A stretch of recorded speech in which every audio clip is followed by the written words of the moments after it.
Praise the lord. మత్తయి సువార్త 27వ అధ్యాయము 28వ వచనం.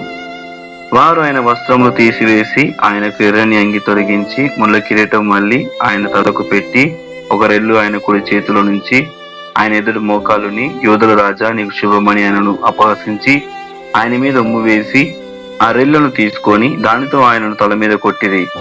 ఆయనను అపహసించిన తరువాత ఆయన మీదనున్న ఆ అంగిని తీసివేసి ఆయన వస్త్రము లాగుటకు తొలగించి సిలువ వేయుటకు ఆయనను తీసుకొని ఆయనను సిలువ వేసిన పిమ్మట చీట్లు వేసి ఆయన వస్త్రములు పంచుకొనిది. అంతటా వారు అక్కడ కూర్చుని ఆయనకు కావలి ఉండిరి.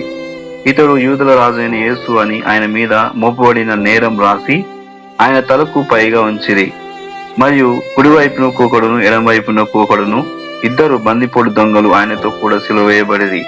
ఆ మార్గం వెళ్ళుచునిన్న వారు తల చూచు, దేవాలయమును పడగొట్టి 3 దినంలో కట్టువాడా, నిన్ను నీవే రక్షించుకొనుము, నీవు దేవుని కుమారుడవైతే శిలువ మీద నుండి దిగి వచ్చి దిగుమని చెప్పుచు ఆయనను మధ్యాహ్నం మొదలుకొని 3 గంటల వరకు ఆ దేశం అంతటను చీకటి కమ్మెను. ఇంచుమించు 3 గంటలప్పుడు యేసు ఏలీ ఏలీ లావా సబక్తా అని బిగ్గరగా కేక వేసెను. ఆ మాటకు నా దేవా నన్నెందుకు చెయ్యి విడిచితివు అని అర్థం.